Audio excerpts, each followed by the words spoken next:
All right, welcome to our United Nations training call in this beautiful Wednesday evening. Hope it's lovely and warm where you are.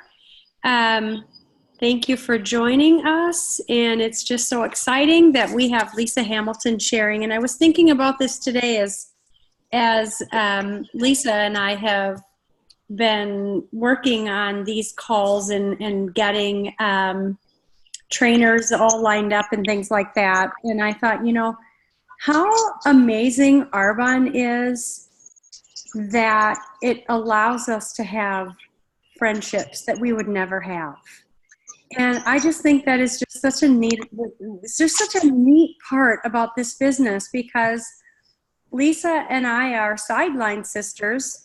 And I would have never known you. And it's just so fun. And your husband, Scott, and it's just so fun that, our husbands got to know each other in Maui. And it is a wonderful blessing and perk about this business. And I know little Sarah, we're right next to each other up there. We went to the very same first party.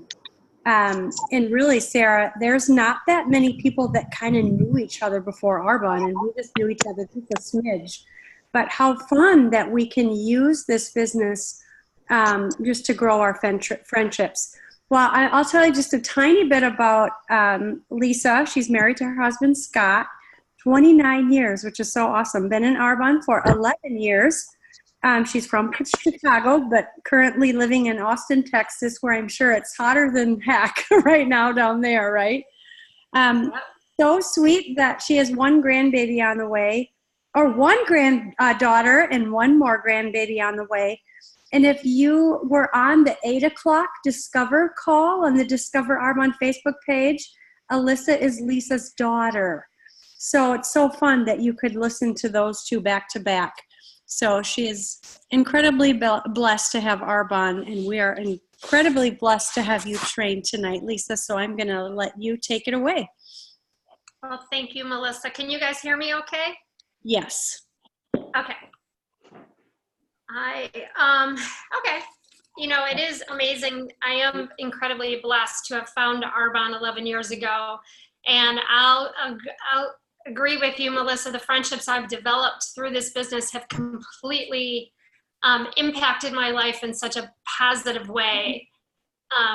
Being able to learn from such incredible leaders who have the biggest hearts and are just servant-minded. I've learned so much from all of the leaders that you all get to listen to. So I was talking to my daughter Alyssa earlier, and I said, I'm just like you guys. Like, when I have to present in front of people, I have moments of self-doubt and anxiety. Like, oh, is it what I have to share? Are they going to find it valuable? And I just want to let you know that self-doubt really is just a part of your journey. Everybody experiences self-doubt. It never really goes away. But really what it means is that you care. And so just know that when you're having moments of self-doubt, it just really means that you truly care about the people that you're going to be, sharing whatever it is you're sharing with them. So I wanted to open up tonight's training. A little bit about my background was something else that I wanted to mention is that I have the benefit of, working with my daughter, working with my sister, who's also in Arbonne, and I've had countless other family members and friends benefit from me being a part of Arbonne. And you guys know what I mean. It's something you get to share with every single person you come into contact with, and what a blessing that is in itself. I wanted to open up tonight's training with a little story, something I heard today that I thought was valuable and I wanted to share with you. And it's about Alexander the Great. And I didn't really know that much about him. I'm not a history buff. I've always been passionate about learning about the body and how the body works, and about natural healing and things like that. History was never really on my radar. But on his deathbed, and he died at a really young age of like 32 or 33, kind of conflicting, that answer when you look it up. But on his deathbed, he had this 3 bizarre, random requests that he shared with his generals. And they really hit home with with me, and I think you guys will appreciate this. But what the first thing he asked for was that being carried, he wanted only his physicians to carry his coffin. Nobody else was allowed to touch his coffin. That was wish number one. Wish number two was that when his coffin was being carried to the grave, that he wanted the path that he was being carried on to be covered with all of his gold, his silver, and all of his precious jewels. And that it was things that he had collected through his whole journey in life. And number three, really creepy and weird, but he wanted his hands to be dangling outside of the coffin so that people could see both of his hands. And so, of course, his generals were like shocked, like, what in the world are you asking this stuff for? But they assured him that his wishes would be met. And one of them asked, why are you asking such bizarre requests? And I love the lessons that we can learn from this. But he said he wanted the world to know that there's no doctor on earth that can save a person from facing their death. And so that we should all learn not to take life for granted. Like, life is in itself is so incredibly precious. Number two, his second request was he wanted people to see that when we leave this world, everything that most of us are striving so hard to accomplish and things that we want to acquire, whether it be a great car or a beautiful home or whatever it is, these desires of our heart, we don't get to take any of that with us. None of that goes with us to where we're going. And number three, he wanted people to see that we come into this world empty-handed and we leave this world empty-handed. And I love that because what he's trying to share is that it's more about our legacy of what we leave behind, and it's not about what we acquire. And so Arbonne positions us to be able to impact the world in a way that many other careers and paths that people take don't get the opportunity to have like we have. And so the lessons from that are, remember not, don't take your health for granted. And that's what we get to preach to the world. Like, how incredible is that? And number two, wealth is only meaningful if you get to share it with other people. And I can attest to that wholeheartedly, that everything I've earned in Arbonne, I've been able to share by blessing other people. And you guys will get that to do that as well. And I think that's a big motivator for most people when they come into Arbonne. And number three, what we do for ourselves literally dies with us, but what we do for others will live on forever. And that is your legacy. So tonight I wanted to talk a little bit about that. Maya Angelou said, people won't remember what you said or did, but they'll remember how you made them feel. And so how do you think that you make people feel when you're in their presence?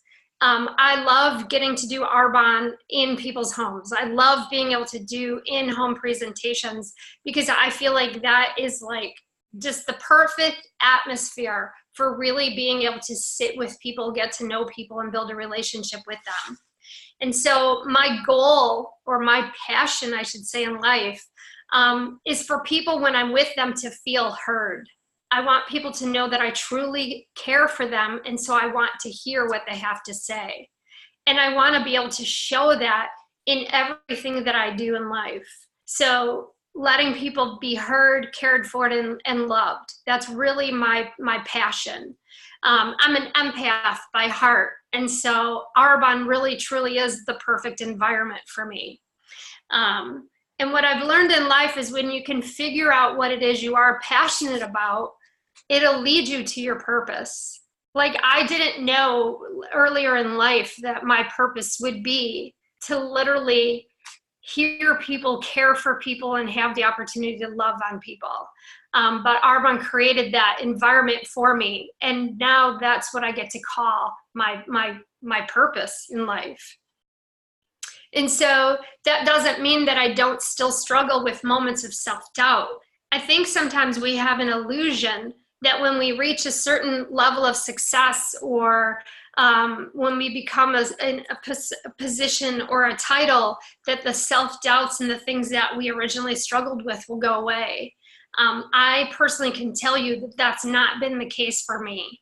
And I've had years and years of major success in my business, but I've also had years of struggle. And what I realize is that life is full of ups and downs. I mean, it's just like a heartbeat. If you can watch it on a monitor, it goes up and it goes down, and it goes up and it goes down. And that is how life is, and that's how we need to embrace life. That we will have our highs and we will have our lows, our days of sunshine, our days of rain. And I love the fact that we're in such an environment that we get to be embraced by other people that are also going through moments of highs and lows. And we get to watch it, even on social media. I mean, most people don't share their lows on social media. Some people do. But know that you're in an environment where we're all having our ups and our downs, our good days and our bad days. And that just makes me feel even more confident in the way that I've been positioned in the business and in this opportunity. So I guess what I meant by that is, do you know what you're passionate about? Do you feel like you've been called? We have a lot of trainers that talk about being called in Arbonne. When I first started Arbonne, I didn't think it was a calling. I looked at it as a vehicle to pay for my kids' college. You know, I thought about it as a means to an end, to be able to pay for our bills, to be able to alleviate the stress we felt from carrying the debt. And that's still what I tell people that I'm offering them, that this is an opportunity to clear your debt and to, have opportunities we never would have had otherwise. You know, my husband was a painter by trade, so he's a blue collar, and I was a firefighter paramedic. So we were both basically in the service industry, but blue collar workers. And I had a vision that someday our children would have college degrees and that we would pay for it. And trust me, I drove my husband crazy with that. So do you have a dream on your heart that you're driving your husband crazy about, or that your friends are tired of you talking about because to them it seems impossible? Well, my husband told me so many times, you need to quit telling our kids that, don't tell them we're going to pay for our college, because we can't possibly pay for our college. But I knew it in my heart that someday I would want an opportunity to pay for this. And then, lo and behold, I didn't know it was going to be Arbonne. And I was introduced to Arbonne from a coworker. And she knew that I was going through a difficult time. My mom had been diagnosed with dementia. I ended up leaving my career as a firefighter, and I was working a temporary job just to make ends meet. And I was probably at the lowest point in my life. And so I loved when Rita used to say that with every adversity, there is an underlying blessing that sometimes you have to dig for. And I'll be honest, I was digging for what I thought was going to be a year of taking that job. And it ended up taking 5. So 5 years of digging, trying to figure out what was my next move, like what was my next step.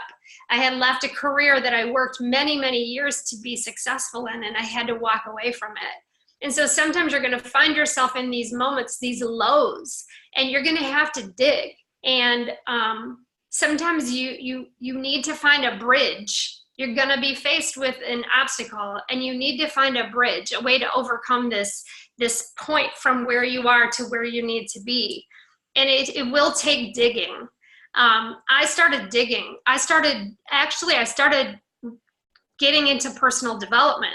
So I started personal development before I started my Arbonne journey, but my personal development led me to my Arbonne journey. And so there's something that you need to learn about your business in Arbonne. We're never in a position where we should be waiting. You should never be waiting for anything. Leaders don't wait, they go first. And each and every person on this Zoom tonight, you are a leader. You are an influencer. And I mean, there's no way around that. And so even if you came into this thinking, I'm not a leader, I'm doing this as a part-time thing, like this is just, to make an extra $500. The reality is you are still influencing people. You're influencing people in your family. You're influencing people in your other job, your household, your neighbors. You're influencing people. And so personal development, like, how we have our ups and we have our downs, that's life. Life is always changing. You're always going to be faced with moments, like I said, of self-doubt, because things are going to show up that you weren't expecting. I wasn't expecting my mom at the age of 58 to be diagnosed with full-blown dementia. And if you can imagine, here I am trying to find colleges for my kids to go to, convinced that I'm going to find a way to pay for this, even though at the time I think we had probably $10,000 worth of debt on a credit card. And here I'm still believing we're going to pay for our kids' college. We met with a financial planner, and he told me, if you pay for your kids' college, you'll never get yourself out of debt. You'll never get to retire. And so sometimes your vision is not going to be the popular thing that people are going to believe or buy into, but hold on to it anyway, because this world is, honestly, it's not always going for you. And sometimes people, when they hear that you have these crazy dreams and these visions, it just doesn't sound believable to them. And so out of protection, they'll try to talk you out of it. That was my husband. He didn't believe that Arbonne was going to be the vehicle. He didn't believe that there were people that genuine enough to invest time to help me better my life. But lo and behold, thankfully, he was wrong. And we were able to pay for our kids' college. And Arbonne has blessed our family in so many ways beyond that. And so coming into Arbonne, you think it's all about you and it's about your dreams and your needs or your wants. But it will become bigger. If you allow it to, it will become much, much bigger. Because when you find out what you're passionate about and you pursue those passions. And so my passions, I'm passionate about healthy living. I've been studying healthy living, nutritional healing since my children were babies. So I have a lot to share on that subject. So when you find something that you're passionate about, get really good at that. And that will lead you to your purpose. You will be able to use whatever it is your strengths are in this opportunity. It will be your thing, your niche, your groove. Everybody comes into this with different unique skills and talents, but yours are unique to you. And so one of the things I want to share with you are some of the characteristics of a good leader. And I took this from John Maxwell. So as an influencer, you are a leader and you're leading people in one direction or another. And so you get to choose, how do you want to influence people? How do you want, which path do you want to put, direct people to? And I wrote this down, so let me get my notes. So this is from John Maxwell, and he says all leaders are influencers. Basically, everyone is an influencer. Arbonne just gives you a platform, and that's amazing. These are the 7 characteristics of a good leader. So number 1 is integrity. Practice what you preach. I preach about healthy living. I preach about what it means to live a healthy lifestyle. And so I live that. I walk the walk that I talk. People know me that I eat clean. That's one of the reasons that brought me to Austin, is that I can eat clean anywhere in Austin. And that was a huge struggle for me where I lived in Lake Villa. It's a rural area and there just aren't a lot of healthy living options there. So Arbonne gave me the capability to relocate somewhere that I could adapt the lifestyle that I want to live. Number 2 is authenticity. The world needs you. I mean, I can't say that any plainer. The world needs you, just who you are. And in this business, you will learn and you will grow and you will develop into a better version of you. But the more authentic you can be of you, the more your journey will flourish. Who you are when no one is looking, how you are in private. I mean, that's being authentic, is being you, no matter which part of your life you're in, be the same you. Humility. In Arbonne, it's really easy. You're going to have moments. I mean, we get a lot of recognition in Arbonne. And sometimes that's what people are striving for because they find their self-worth in it. And that's where you get trapped with the titles and the levels. And it honestly can be such a distraction. And it can really take you off from your purpose, and you'll lose your passion there because you'll find yourself struggling for a title instead of really walking out your passion and your purpose. And so humility looks good on everybody. So don't be enticed by the titles. Just follow what you're passionate about and you'll achieve the titles along the way. But your identity does not come from that. I cannot stress that enough because everybody has ups and downs. And so if you're basing your self-worth on whether your business is up or your business is down, you're not going to enjoy Arbonne.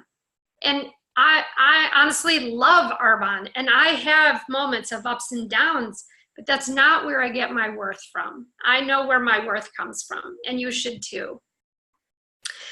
Number 4 is compassion. We need to be compassionate. We're dealing with people that are sick lifestyles and lots of illness and lots of self-doubt, lots of shortcomings. People come into this business, with all kinds of hurdles that they're going to have to overcome. And the more compassionate we can be with people, the better we can serve them. And so most of the time when people are messing up in Arbonne, they know what they're doing wrong. And it's that whole self-doubt thing. And so being compassionate, we can help them grow and overcome. So be very careful with your words because there's life and death in our words. And so be careful not to be critical, but be compassionate with people. Vision. Leaders have big vision. Adapt your vision. My vision comes from God's word. Like that's where we should be seeking our vision. That's where I get my vision from. My vision today is much bigger than my vision when I started Arbonne. And as a leader, we need to have big vision. We need to be able to cast that vision and share that vision with others. Because when you have vision, when you have a purpose, when you have a calling on your life, it gives other people permission to dream and to create their own vision. My children go out and they chase after their goals and their dreams in life because I did that first. And so that's why leaders go first, because when you go first, you lead a path for others and it allows them to follow their dreams and passions. And so self-doubt, we can't allow self-doubt to hold us back, because if we're holding ourselves back, we're also holding back others. Focus. Leaders have to have focus. I think that's one of the biggest areas that most people struggle with. I know I have. Life gets in the way. Family is always, family comes first, but it can also be, you can allow it to distract you and you can lose your focus. Shelley Nelson always calls it the shiny things. We rush around to what we think is urgent, but we forget what's really important. And so as a leader, we need to have focus. And having quiet time to really think, that has been something that I have had to fight for, because my life has always been pretty busy. My household has always been the house where all the kids come and everybody always is ringing our doorbell and our phone's always ringing. And I'm sure a lot of you can relate to that, especially if you have children.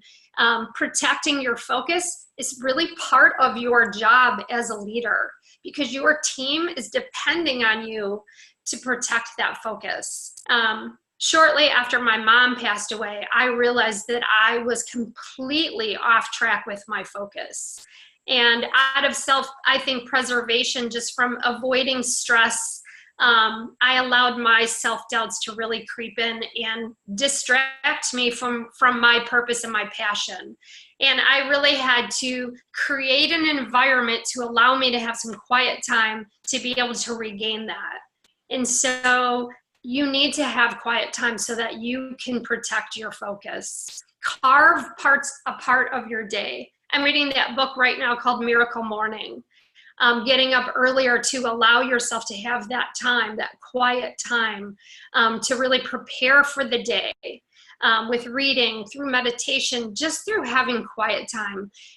You can't create a big vision without having ample time to just sit and think. And then lastly, the seventh characteristic was generosity. And it kind of goes back to what Alex the Great was saying. Whatever we create, or whatever we're striving for, we don't get to take that with us. And so being generous with your team also means being generous with your time, being generous with people in your community. Like, finding ways to serve your community will create opportunities for you. Just being generous, with what you have to offer. And being generous is also an area of sharing Arbonne with other people. Not, like I said, not allowing your self-doubts to hold you back from sharing this opportunity, number one. Sharing the products, just sharing the lifestyle. And so through humility, I see that, there's a lot of people that are in Arbonne that are now like current rock stars. And so it seems like very glorious and very, almost like they're famous. They're famous Arbonne people right now, right? We all just came back from GTC and we saw all these people being recognized. And I'm not saying recognition isn't great, because it is. Everybody loves to feel worthy and be recognized in front of their peers.